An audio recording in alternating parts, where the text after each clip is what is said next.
Imagine this. You wake in the quiet warmth of an early morning that feels almost suspended in time. A soft golden light filters through the thin curtains, turning every speck of dust into a tiny drifting planet, spinning slowly in its own unhurried orbit. The air is still the kind of stillness that makes you hold your breath without realizing it, as though even the walls are listening for what comes next. Outside, a single bird calls, once its note clear and high, before falling silent, leaving only the faint sigh of a breeze brushing past the eaves. Your body is calm, but beneath the skin, there's a quiet hum.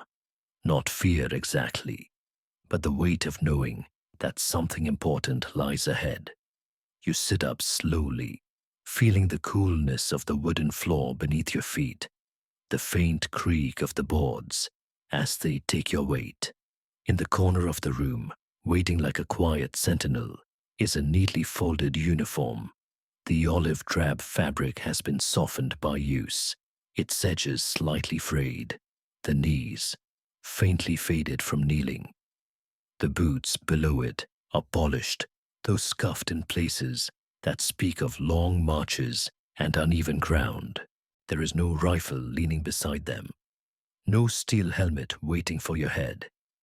Instead, on the small table by the wall, rests a simple canvas satchel. The strap is darkened from sweat, the corners worn smooth by your hands. Inside are bandages, morphine syringes, gauze, and a pair of sturdy scissors.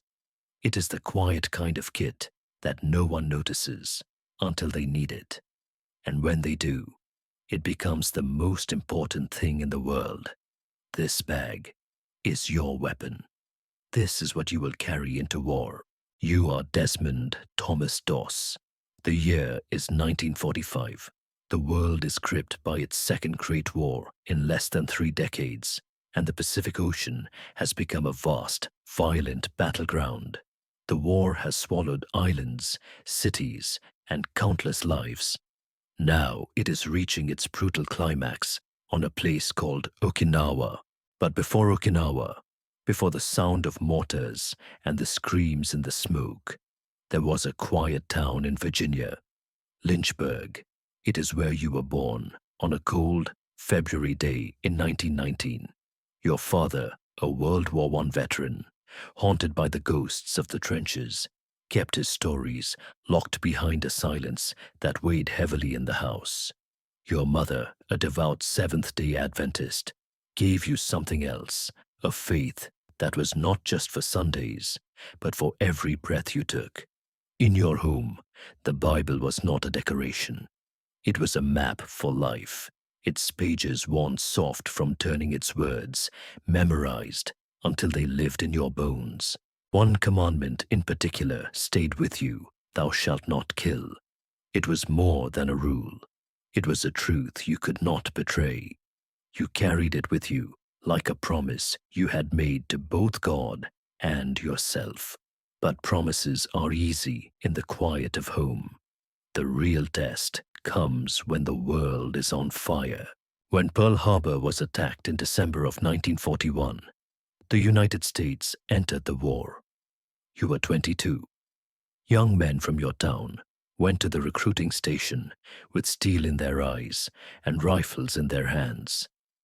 You went too, but with something different in mind. You told them you wanted to serve as a medic, a combat medic. You would go to the front, into the mud, into the gunfire, but you would not carry a weapon. You would not take a life. Not everyone understood. In fact, many thought you were a coward. Some laughed outright. Others spat the word traitor at you. Even in your own unit, men shook their heads and muttered that you would be dead within the first week.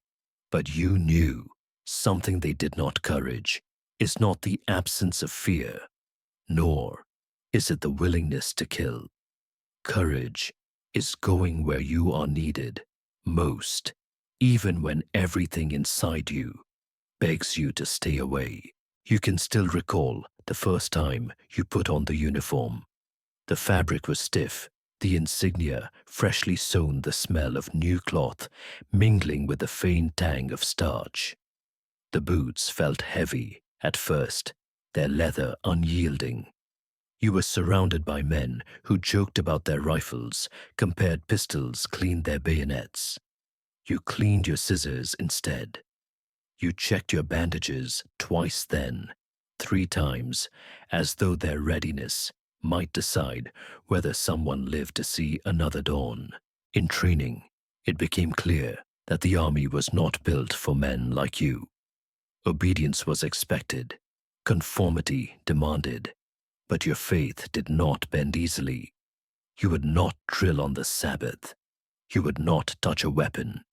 You endured ridicule, extra duties, and the cold shoulder from those you called brothers in arms.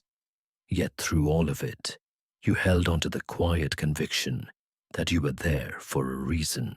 And now, on this morning, the one we are standing in together, you feel the weight of that reason pressing down.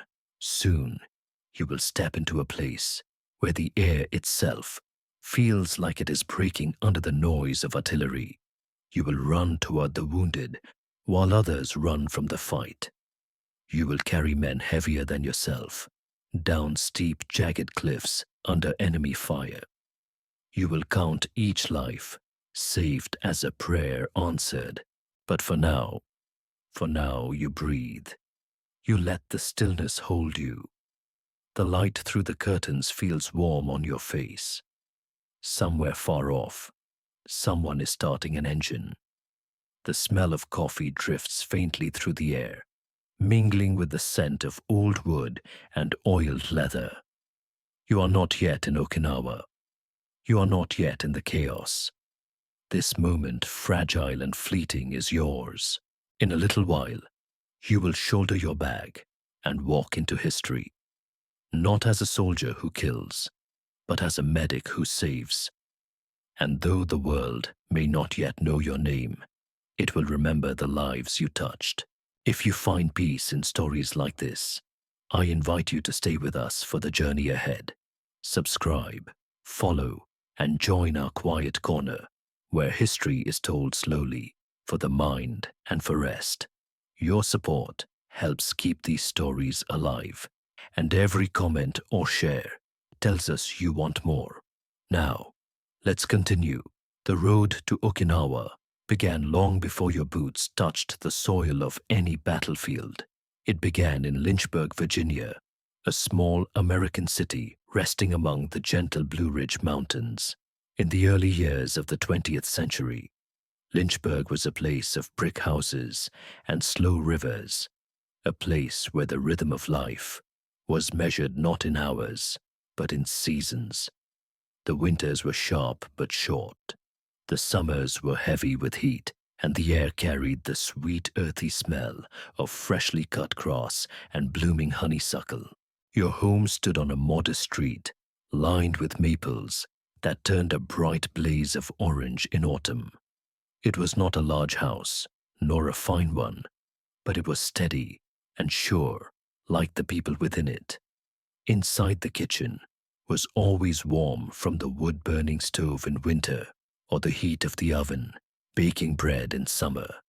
Your mother kept the Bible in a place of honor on a small wooden table where the sunlight would catch its gold-edged pages each morning. You grew up in a world shaped by faith and by silence. Your mother Bertha lived by the teachings of the Seventh-day Adventist Church.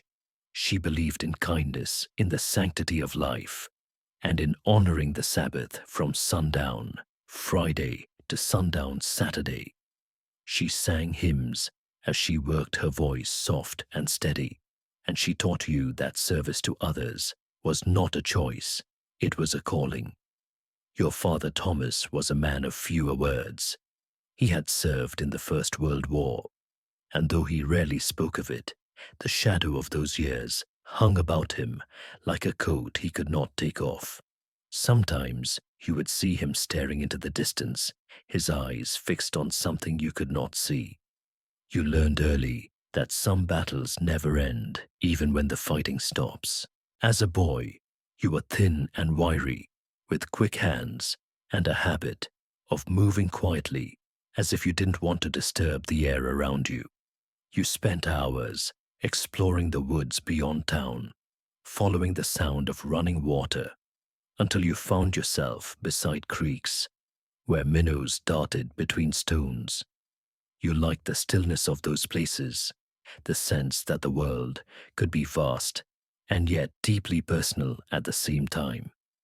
You carried a pocket knife for whittling a slingshot for target practice, but never for harming animals. Even then, you felt that life, any life, was not yours to take. The moment that anchored this belief deeper than ever came when you were a teenager. One afternoon, a violent argument broke out between your father and your uncle.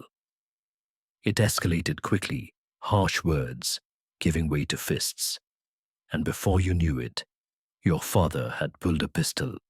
Your mother stepped between them, her voice trembling but firm, diffusing the moment before the unthinkable could happen.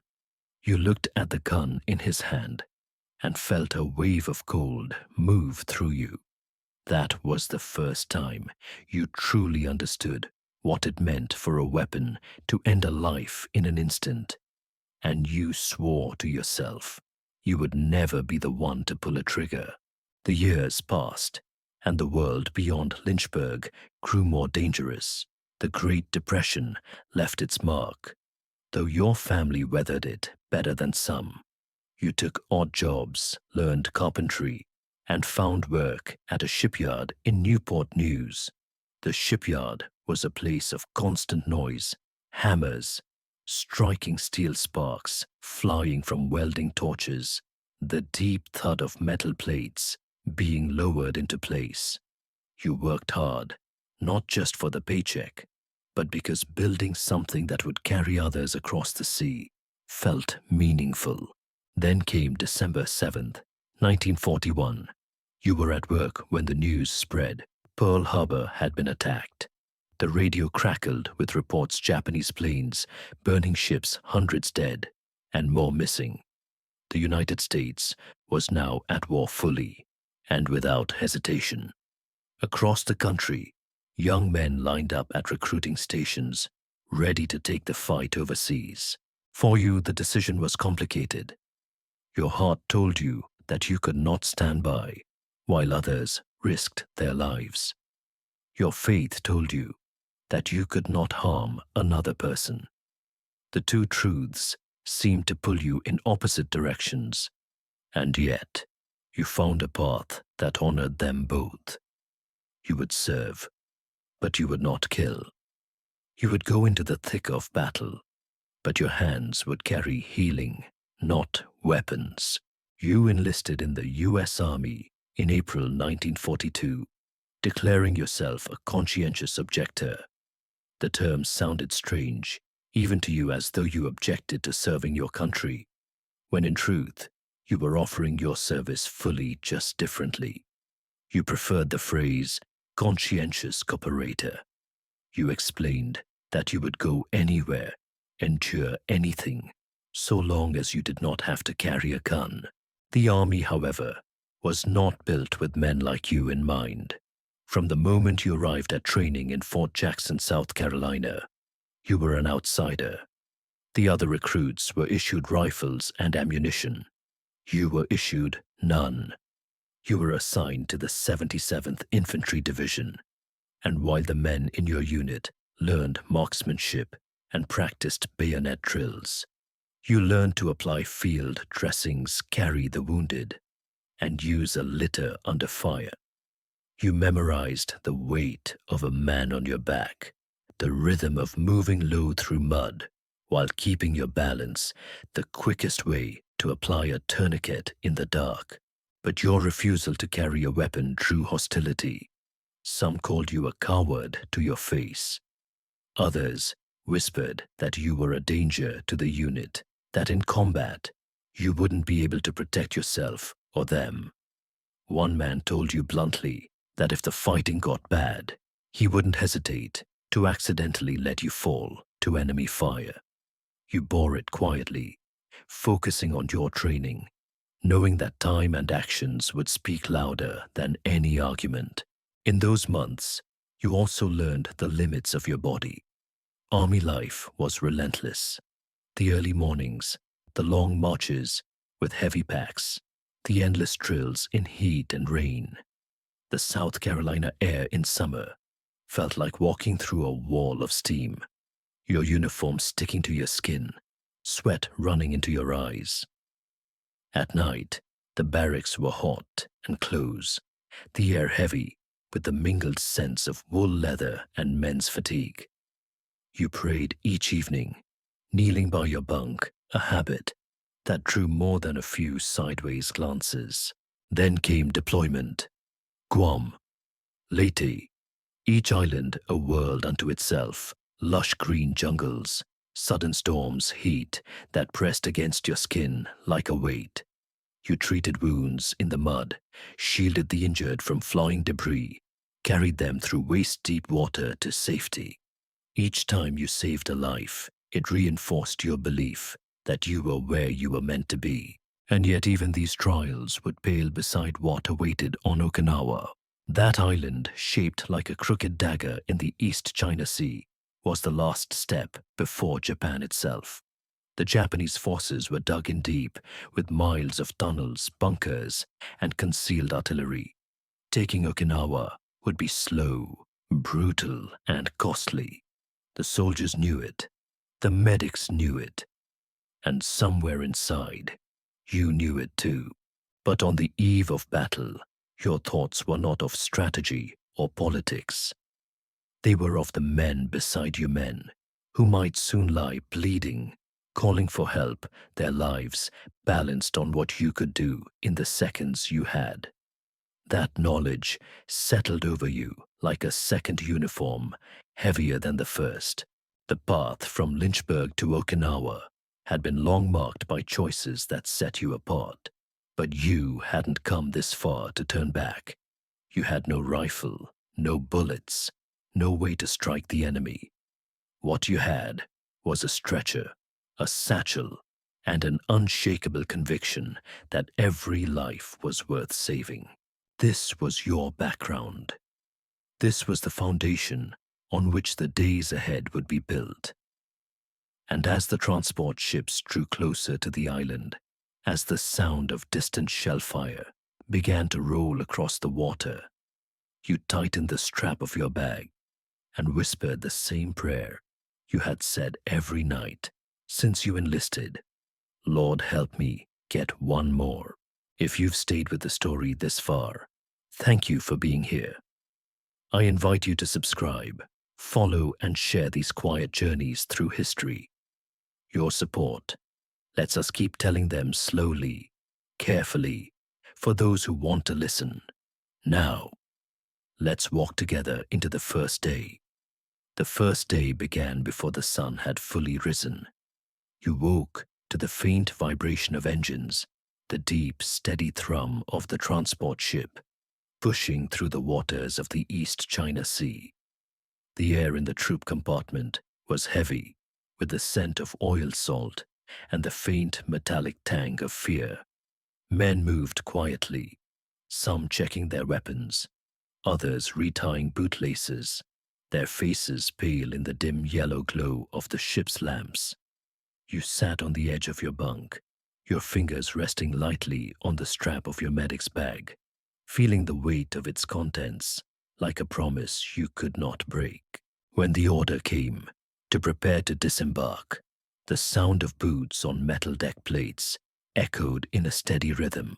The hatch opened, and a rush of cool morning air swept in, carrying with it the smell of the sea, mixed with the faint, acrid smoke of distant gunfire.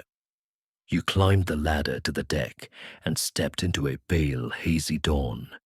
The horizon was low and gray, the island of Okinawa rising slowly out of the mist, its shoreline jagged with rock and sand. You could see the naval bombardment already in progress. Far ahead, Bursts of orange fire bloomed against the hills, plumes of black smoke curling upward like dark fingers. The sound was constant, the dull thud of heavy shells, the sharper crack of smaller guns, and the deep rolling echo as the noise bounced across the water. You felt it in your chest more than you heard it, a low, steady pulse that seemed to reach into your bones. The landing craft bucked and dipped as it made its way toward shore. Inside, men gripped their rifles, their knuckles white eyes fixed on the narrow ramp that would soon drop into the surf. You crouched low, the medic's bag resting against your side, and listened to the engine's growl, mixed with the occasional shouted command. Someone beside you muttered a prayer under his breath. Another man's helmet trembled slightly with each wave, his hands clenched tightly around his weapon. When the ram dropped, the world turned to noise and chaos. Cold seawater rushed in around your legs as you splashed forward, the sand beneath shifting with each step. The air was filled with the hiss of bullets passing overhead, the distant whistle of incoming shells, and the sudden sharp cries of men hit before they reached dry land.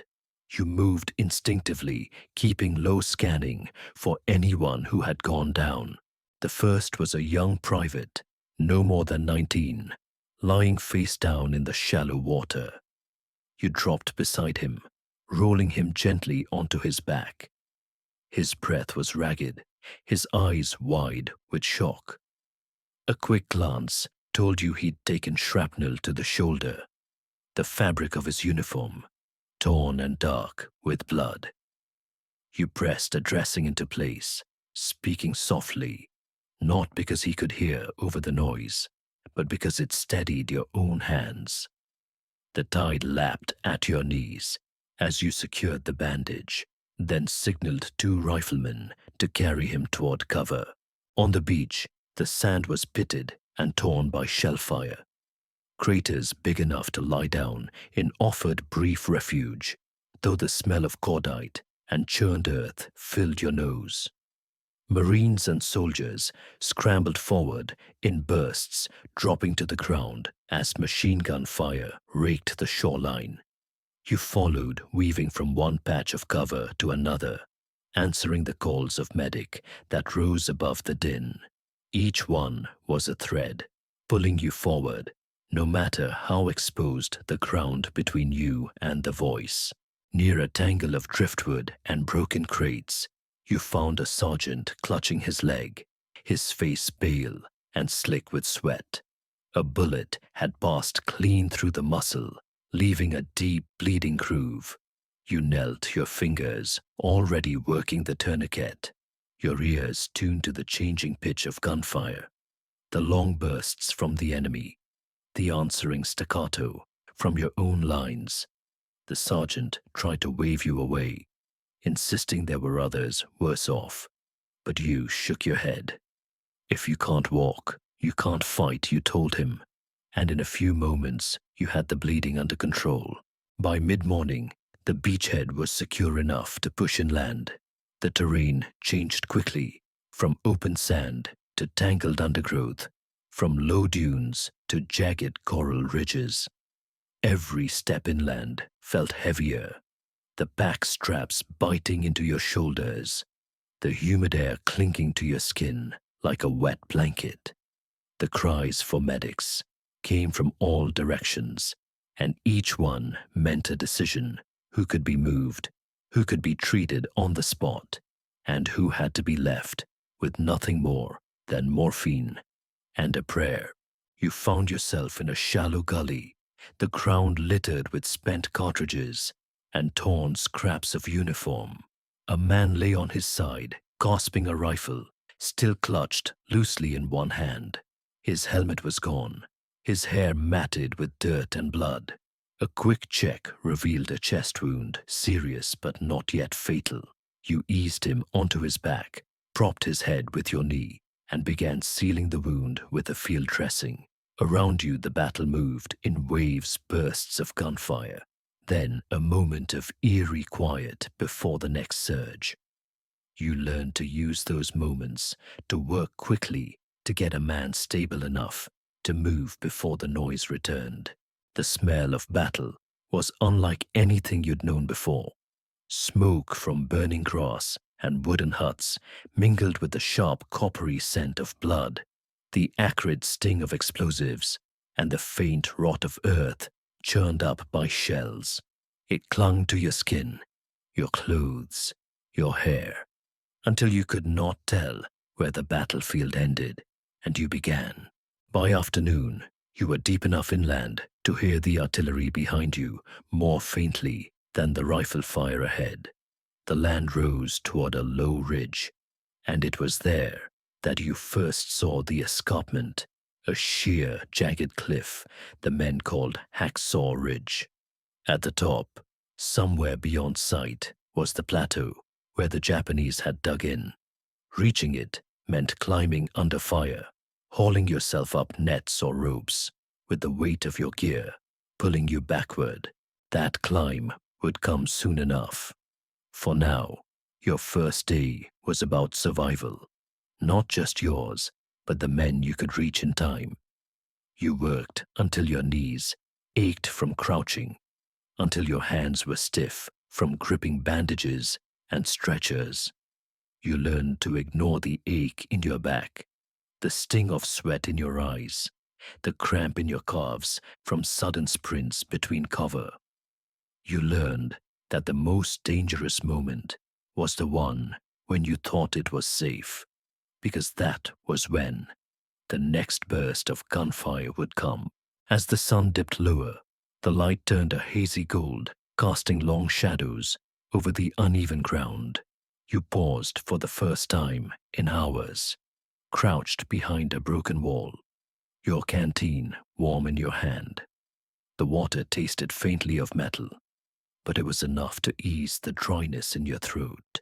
You closed your eyes briefly, listening to the distant rumble of guns, the nearer shouts of men regrouping, the occasional cry for help that still reached you. There was no clear end to that first day, no moment when someone declared the fighting over. Only the gradual fading of gunfire, the slow return of voices speaking in something less than a shout, the weary movements of men finding places to rest that were no safer than where they'd stood moments before. You found a small hollow beside a fallen tree, laid your bag down, and checked your supplies. Fewer bandages now, less morphine, but enough you hoped for the next day. And as darkness began to creep across the ridge, you realized that the first day had taught you something vital. The enemy was not only the men in the other uniforms, it was the exhaustion, the heat, the fear that could freeze you in place. And as long as you could keep moving, keep answering the calls for medic, you could keep the enemy from winning. If you followed this far, your company is valued. Consider subscribing, following, or leaving a comment to let us know you're here. Your support keeps these long, quiet walks through history alive for the nights you need them most. By the time the days on Okinawa began to blend together, you had already learned that typical was a word that didn't belong in war. And yet, there was a rhythm to life on the ridge, a slow, grim repetition that settled into your bones. Each morning, if you could call it morning, began not with an alarm or a bugle, but with the dull, distant thud of artillery. Sometimes it was your own guns firing toward enemy positions. Other times it was the Japanese testing the range of theirs. You woke with the damp chill of night, still clinging to your clothes, your back stiff from sleeping on uneven ground. The smell of earth smoke and sweat hung heavy in the air, mixing with the faint scent of coffee heating somewhere nearby. You would start by checking your bag. The ritual was always the same. opened the flap run, your hands over the gauze packets, the rolls of bandage, the ampules of morphine, the surgical scissors. You counted without thinking, noting which supplies were low, which you might have to scavenge later from abandoned kits. The weight of the bag on your shoulder was both a burden and a comfort, heavy enough to remind you of what it carried, reassuring enough to know it was still there. The men around you moved with the same wary quiet, speaking in low voices, adjusting their gear, checking ammunition. A few would glance your way, their eyes meeting yours for just a moment before they looked away again. By now, they knew you. They knew that when the fighting began, you would not be behind them with a rifle, but beside them with a stretcher. And though some still didn't understand your refusal to carry a weapon, more than a few had stopped questioning it. The climb to the top of the ridge was always the same, hand over hand, on a rope or cargo net boots, searching for purchase on the rough face of the escarpment. The air was often damp in the mornings, and the stone felt slick under your fingers. You kept your bag tied to your side, your eyes on the man above you, moving in slow, deliberate motions until you reached the top. There, the plateau stretched out ahead, a scarred, uneven expanse, dotted with shell craters, shattered trees, and the charred remains of what had once been buildings. The day would begin in earnest with the first exchange of fire. At first it was almost distant, a few scattered shots, the occasional burst from a machine gun, but it built quickly into a full rolling tide of sound. You would move low, keeping to cover, listening for that sharp, familiar cry, "Medic." It was never the same voice twice, but it always carried the same urgency, the same note of fear and pain. When you heard it, you ran, not blindly, but with a practiced awareness, eyes scanning for the quickest path, weighing the risk of open ground against the time it would take to go around. Sometimes you could reach a man in seconds. Other times it felt like miles. You learned to slide into cover beside him, without thinking, your hands already pulling supplies from the bag. The work was never clean. Wounds in battle were rarely simple cuts or breaks. They were torn, flesh-shattered bone, the slow, wet sound of breathing when it shouldn't be there. You worked by touch, as much as sight, your fingers steady, even when the ground trembled from nearby explosions. A tourniquet here, a field dressing there, a morphine injection to dull the pain. Sometimes you could stop the bleeding and get a man moving on his own. Sometimes you had to call for help and drag him yourself, one arm slung over your shoulders, the two of you stumbling toward the nearest aid station. In the moments between casualties, you stayed low, moving from one position to another, checking on men who'd been patched up earlier, making sure no one had been forgotten in a foxhole or behind a collapsed wall. You learned to keep your voice calm, even when the air was alive with the whistle of incoming shells. A calm voice could steady a man just long enough for you to work. Midday on the ridge was the hardest. The sun climbed high, burning through the haze, and the heat settled over everything like a heavy blanket. The smell of gunpowder and blood grew stronger, sharper, until it seemed to cling to the inside of your mouth. The flies came then, drawn to the still forms lying just beyond reach, and you swatted them away without thinking as you worked. Your canteen grew lighter with each sip, but you drank slowly, knowing the day was far from over. Sometimes there were lulls, brief pauses in the fighting, when both sides seemed to hold their breath. In those moments, you might sit with a wounded man, holding his hand, or speaking to him about something far from the battlefield, his home, his wife, the baby he hadn't met yet. You learned that keeping a man's mind away from the pain could be as important as stopping the bleeding. And in the quiet, you could almost believe you were somewhere else entirely, until the next crack of rifle fire shattered the illusion. Afternoons often brought the worst of it. Fresh pushes toward enemy positions meant more men exposed more wounds to treat more bodies to carry. You stopped noticing the ache in your legs or the stiffness in your back.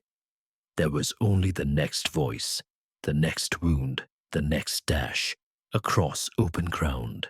You moved until your uniform was soaked through, until the skin on your shoulders burned from the constant weight of the bag. Sometimes you would end the day with the stretcher in your hands, the canvas slick with blood, the man on it barely conscious. You and another medic would navigate the uneven ground together each step, a careful negotiation between speed and stability.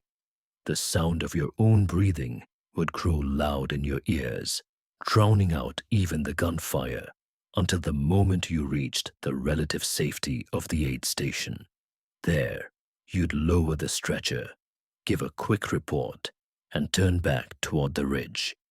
There was always someone else waiting. Evening brought no relief, only a different kind of danger. The light faded, and with it, visibility. The enemy's positions became harder to spot their movements, harder to predict. The air cooled slightly, but the ground seemed to radiate the day's heat back into your body. You worked by feel more than sight, your hands learning the map of your bag so well that you could find anything in total darkness. When the fighting slowed enough, you would retreat with the others to whatever passed for a secure position that night. Sometimes it was a shallow trench, other times a patch of ground shielded by rocks or a collapsed wall. You would sit with your back against something solid, your bag beside you, and finally take stock of the day. How many bandages left? How much morphine? How many men had you carried? How many had you left behind? Because there was nothing more to be done. Sleep when it came was light and uneasy. You never fully let go, always half aware of the noises around you, the shift of boots in the dirt, the low murmur of voices, the distant pop of rifle fire. You would close your eyes and see faces. Some you had saved, others you hadn't. And always, in the moments before sleep claimed you, you would whisper the same quiet request you'd made since the beginning. Lord, help me get one more. This was a typical day, not in the sense of something ordinary, but in the way it repeated the climb, the calls for help, the running, the carrying, the patching up, the carrying again. And while the days blurred together, each one mattered. Each one was a chance to make good on the promise you'd made long ago. If you've listened this far, thank you for keeping me company on this long walk through the past.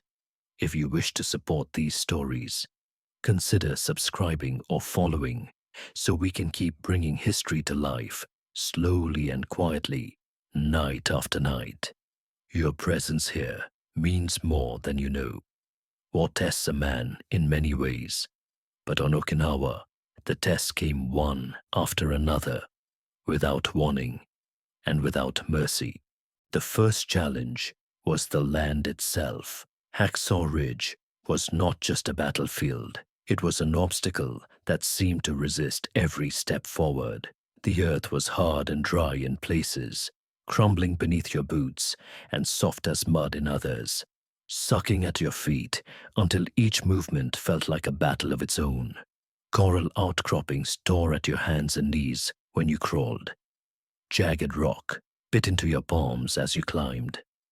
In the heat of midday, the ground radiated warmth like an oven, the air shimmering above it. In the rain, it turned slick and treacherous, making each carry of the wounded a fight against gravity as much as against time. Then there was the weight, Your bag never grew lighter, even as its contents dwindled.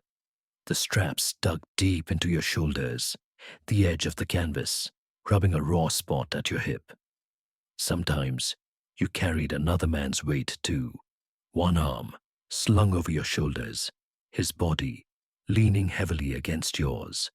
Each step an effort. The incline of the ridge made the burden twice as hard, but you couldn't let go. If you stopped, if you faltered, the man might not make it. The noise was its own kind of trial. It never truly stopped. Even when the guns fell silent, you could hear the echo in your ears, a constant ringing that blurred the edges of every other sound. When the firing began again, it was deafening. The crack of rifles, the burst of machine guns, the distant thud of mortars, the sharper blast of grenades. Sometimes the sound was so close, it seemed to come from inside your own chest, but louder than the weapons were the voices. The shouts for medic cut through everything else, each one carrying urgency, pain, and fear. Some were calls from men you knew by name, men you had spoken to that morning, men you had eaten with the night before. Others were strangers, but in the moment they were all the same. You didn't think about whether they'd been kind to you, whether they'd ever doubted you. You went to them because that was what you were there to do. The physical challenges were relentless, but the emotional ones were heavier still. You learned quickly that you could not save everyone. There were moments when you reached a man too late, when his eyes were already glassy and still. There were wounds. You could not stop breaths. You could not restore. You learned to close a man's eyes and move on, because somewhere else, another voice was calling. Those moments stayed with you. They came back in the quiet hours when the gunfire faded and the night was too still. You would see the faces, remember the sound of a final breath, feel the weight of a hand slipping from yours. You prayed each night, not just for the men you had saved, but for the strength to bear the memory of those you hadn't. Then there was the challenge of belief. Your refusal to carry a weapon had been a source of tension from the day you enlisted, and Okinawa was no different. There were still men who thought you were foolish, that without a gun, you were little more than a liability. But as the days went on, some began to see the truth, that your courage was no less than theirs, that you were willing to go where even armed men hesitated, and yet you carried the weight of their doubt alongside your own fatigue. There were times when the temptation to pick up a weapon was strong, not out of anger, but out of instinct. When the enemy was close, when the air was thick with danger, when the line between survival and death was as thin as a heartbeat, the thought would flicker through your mind. But each time, you pushed it away. You had made a promise to God, to yourself, to the memory of every moment that had shaped you. Breaking it would mean losing more than your life. It would mean losing who you were. Food was another battle. Rations were simple and repetitive. Canned meat, hard biscuits, the occasional chocolate bar. Water was ration too, and it was never enough to wash away the taste of smoke and dust. Your body grew thinner, your muscles harder, your face sharper in the mirror of a rainwater puddle. You moved because you had to, not because you had the strength to spare. Sleep, when it came, was shallow. You never fully let yourself drift, always half listening for the sound of your name, for the cry that would send you running again. Your dreams, when you had them, were not of home or peace, but of the ridge, the rope climb, the calls for help, the endless rush from one broken body to another. And yet, through all of it, You found small moments of relief. A canteen passed between friends. A joke told in a whisper that made you laugh despite yourself. A letter from home, its paper creased and worn from being read again and again. Those moments didn't erase the challenges, but they reminded you that you were still human, that the war hadn't taken everything from you. The greatest challenge, though, was not the ridge or the noise or the fatigue. It was holding on to your reason for being there, day after day, as the casualty lists grew and the lines on the map shifted only inches. It would have been easy to feel small, to believe your work was a drop in an ocean of violence. But then you would hear a voice, strained, desperate, alive, calling for help, and you would run. And in that moment, all the weight, the noise, the doubt would fade into the background. There was only you and the man who needed you, and the thin, stubborn thread of life you were determined to keep from breaking. These were the challenges of Okinawa. They were not the same each day, but they were constant. They tested your body, your faith, your will, and still you endured. If you're still here listening, know that your presence matters. Consider subscribing or following so these stories can continue slowly and steadily for the nights you need them most. And now, let's move to a memory you would never forget. The night began, like so many others on the ridge, with the smell of smoke, the whisper of distant gunfire, and the uneasy quiet that always came before something worse. The sun had slipped below the horizon hours ago, leaving the battlefield painted in shades of black and silver.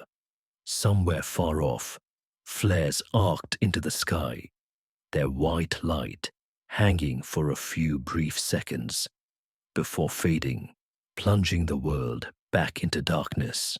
That evening, the fighting had been fierce. Waves of men had climbed the escarpment, pressed forward, and been driven back by a rain of bullets and grenades. The ridge was littered with the still forms of those who hadn't made it back down. The call came to retreat, to pull back under the cover of night regroup, and try again in the morning. The others began to withdraw their boots, slipping on the rope nets, their hands clutching the sides as they descended. But you didn't move.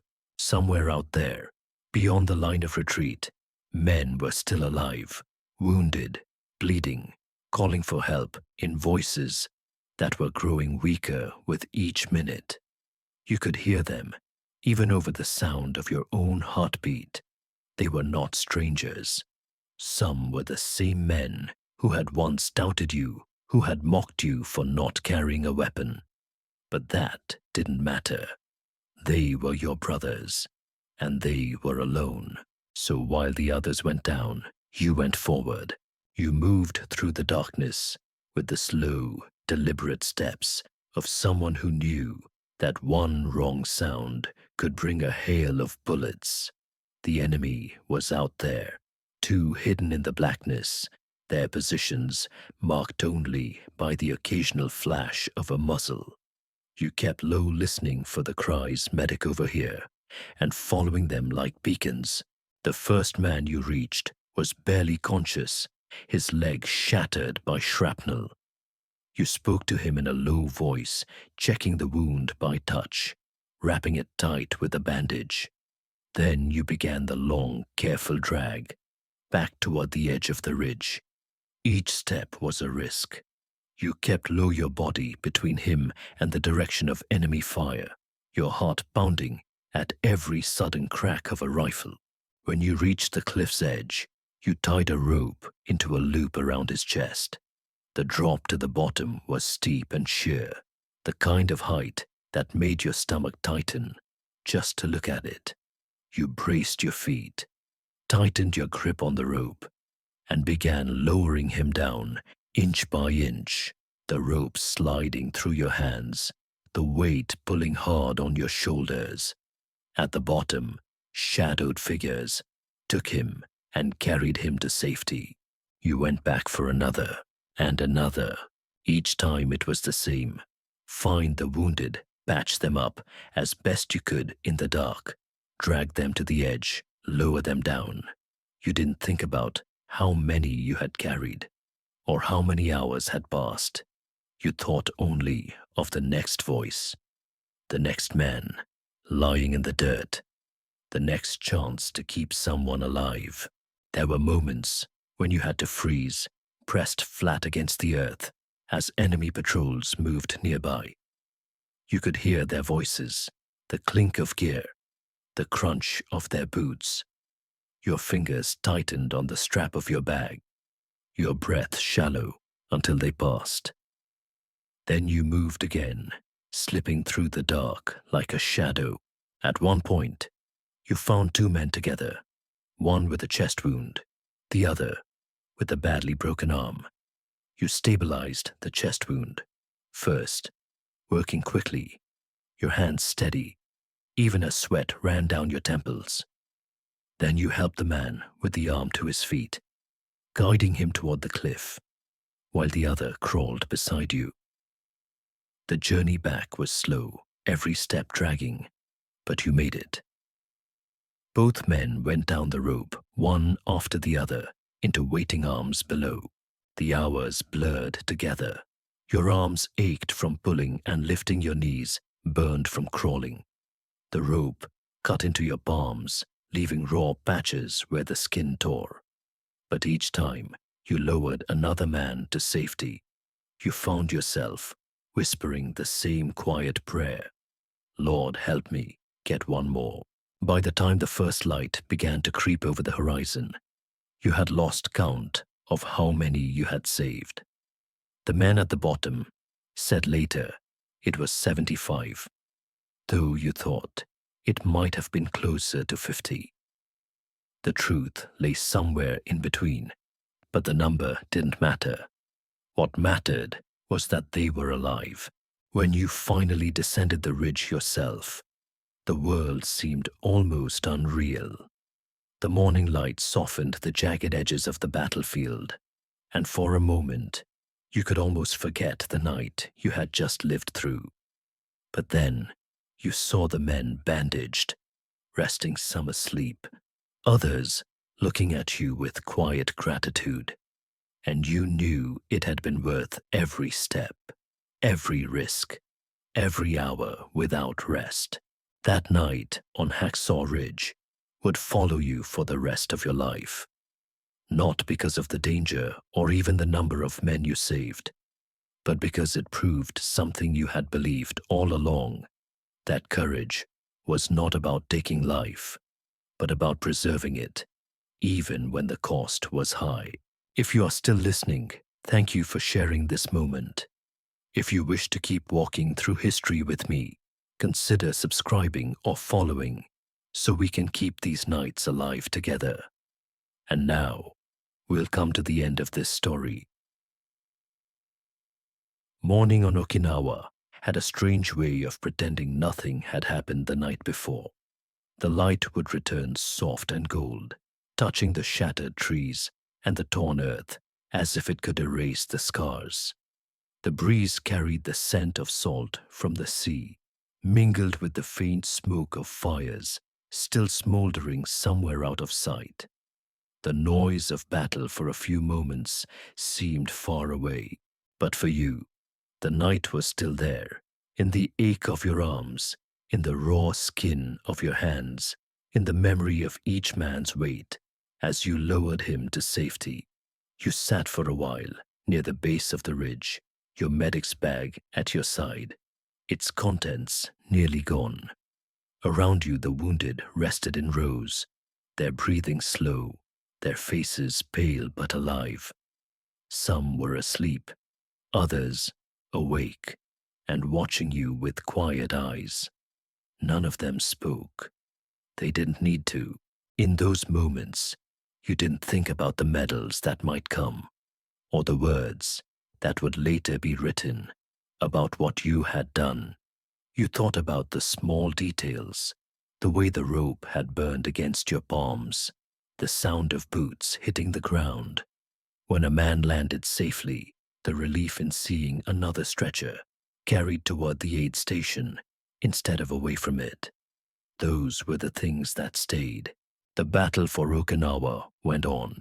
Days turned to weeks. You kept climbing the ridge, kept answering the calls for help, kept patching and carrying and lowering men to safety. You were wounded yourself, hit by shrapnel, your arm broken by a rifle shot, but even then, you refused to leave until the last of your unit was off the field. When it was over, you went home. The war that had seemed endless was suddenly finished, and the quiet of civilian life felt strange after the constant noise. People wanted to hear your story. They called you a hero. They wrote your name in newspapers and handed you the Medal of Honor, the first ever given to a conscientious objector. You accepted it humbly, knowing that the real reward was not the ribbon or the recognition, but the lives you had been able to save. You carried the memories with you, though you rarely spoke of them. The faces of those you had rescued, and the faces of those you couldn't lived side by side in your mind. Sometimes they came back in dreams, a rope in your hands, a voice calling out in the dark, the feeling of solid ground under your boots as you reached safety. You would wake with your heart racing, and then slowly the present would return. Years passed. The war became history. Its battles turned into dates on a page. But the men you had saved never forgot. Some visited you. Some wrote letters. Some simply lived their lives quietly, raising families, working jobs, growing old each day of their lives, a thread tied in some way to that night on the ridge, and you never forgot them. If you were Desmond Doss, you would know that courage isn't measured by how many enemies you defeat, but by how many lives you touch. You would know that faith can carry you into the heart of danger and back again. And you would know that sometimes the quietest convictions can leave the loudest echoes. The story of Hacksaw Ridge is not just a story of war. It's a story of a man who chose a different path and walked it without hesitation, no matter how steep the climb or how dark the night. It's a story that reminds us that even in the worst of circumstances, there is room for compassion, for mercy, for the stubborn belief that life is worth protecting. And now, as our time in this story comes to a close, imagine the ridge one last time.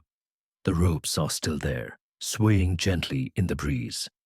The ground at the top is quiet now, the scars of battle softened by grass and the slow work of nature. Somewhere, the sea is breaking against the shore, its rhythm steady, unchanging. The voices are gone, the gunfire is gone, but the memory remains carried in the hearts of those who lived, because one man stayed when others had left. If you have been with me through this journey, thank you. These stories are meant to be taken slowly, like a long walk through the past, where every step is worth noticing. If you find peace in hearing them, I invite you to stay with us for more nights like this. Subscribe, follow, and share these quiet hours so that we can keep bringing history to life, not as a rush of dates and facts, but as a living memory that lingers gently in the mind. And as you drift into sleep, carry with you this thought: bravery takes many forms. Sometimes it is a man with a rifle charging forward. Sometimes it is a man with empty hands carrying someone else back to safety. Both are needed. Both matter. Good night.